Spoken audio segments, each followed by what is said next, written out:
The Chenab Bridge has been hit by an earthquake with a magnitude of 8.0 on the Richter scale. Passengers might think that this would soon happen. What actually happens is different. The rail deck remains unaffected by the earthquake.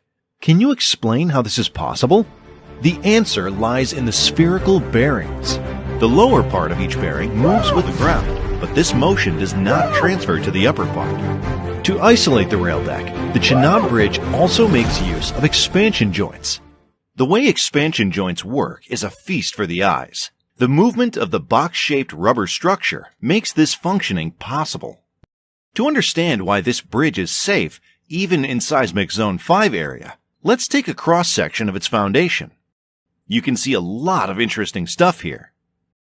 This was the shape of the mountain before the construction work started here. An irregular sloped mountain. The minimum slope of this mountain was 43 degrees, and the maximum was 77 degrees. The first job of engineers is to cut these mountains so that the shape is suitable for construction. The rocks in these mountains are not so strong. It's a material called dolomite. Not suitable for erecting a strong foundation. Excavators were used in the initial stage of shape correction. After that, they employed a technique called pre-splitting. In pre-splitting, a lot of tiny explosives are kept in a close distance. Connect them together, and they explode. Normal explosives break unnecessary portions of a rock. Using pre-splitting, you'll have greater control over the rock to be broken. The mountains look more clean now, but how to make them stable?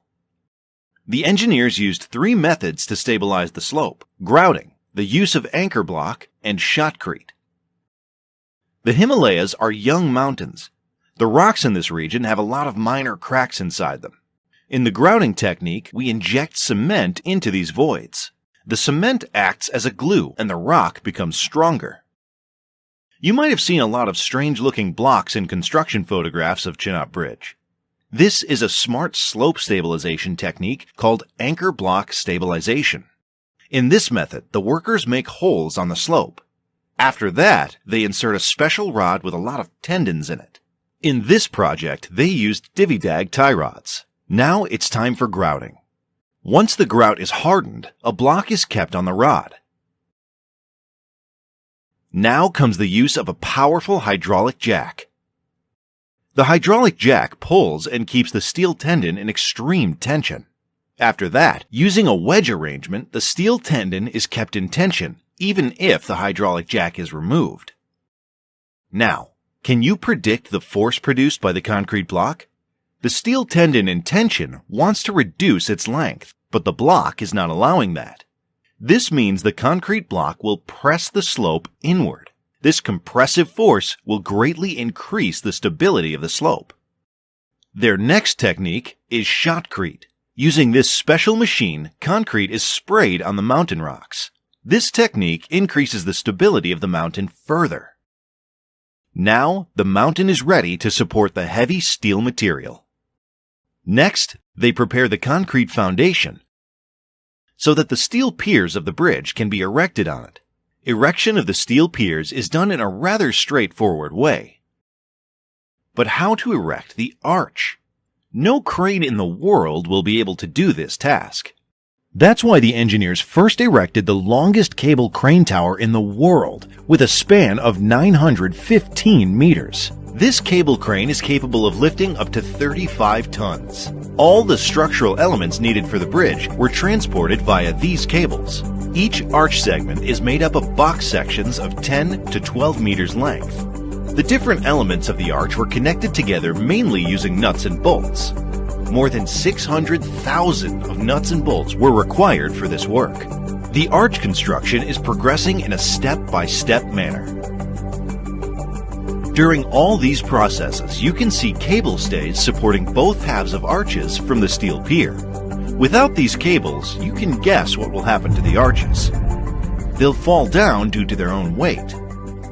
More interestingly, to balance the force on the first main pier, the cable stays were connected to the neighboring pier in the opposite direction. Without these stay cables, the main piers would bend inward. Now comes the crucial day, the completion of the arch erection. Both halves of the arches met on this day. This process is known as arch closure. The main issue in arch closure is that even minor alignment issues can cause the final connection an impossible task for the workers. Even if the alignment is perfect, the heavy wind will make the assembly work difficult. So the first task before the structural element installation is to align both the halves perfectly. And also, we need a temporary connection between them. This is why this special hydraulic jack is used. By adjusting the green member of the jack, the horizontal distance between the arches can be adjusted. You can see currently only 6 members are missing from the arch. The yellow portion helps in adjusting the vertical distance. The bottom cord can be fitted. Once this is done, the force in the green member of jack can be released now, and a few more elements can be installed. Now they introduce the next jack. Until the perfect gap is achieved in the top cord, adjust this jack. Now, the top cord, the final structural element of the Chenab Bridge, is installed. This was a big celebration day. Both arch halves got connected perfectly. The jacks have done their job. Once the arches are connected together, the support cables are no longer needed. The half arches support each other. They erected piers even above the arches. For the erection of the arch, the workers worked meticulously. Even their food was delivered by crane on the arch. The next stage of construction is the installation of decks. The rail track will be laid on this deck. We've already studied about the expansion joints of Chenab Bridge. The main span of Chenab Bridge uses 2 such expansion joints. The bridge is separated into 3 pieces with the help of these expansion joints. In short, the rail deck of the Chenab Bridge is not fixed to any structure from the ground. It's just floating on all these bearings. All this sophisticated engineering, planning, and execution are the reason why the Chenab Bridge became the tallest rail bridge in the world. Its height is 359 meters above the Chenab River, 35 meters taller than the Eiffel Tower. You might have wondered why Chenab Bridge uses the arch bridge technology. Why not a simple pillar bridge? Look at the height of the pillars needed in this case. This would also obstruct the river flow below. The arch shape in an arch bridge is always a parabola. Why not any other shape? To get the answer for this, let's do an experiment. Parabolic versus a circular arch. When I keep a weight on the circular arch,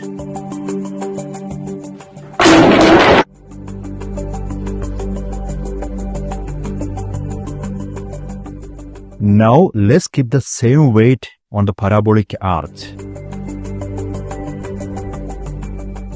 Wow, it is carrying the weight easily.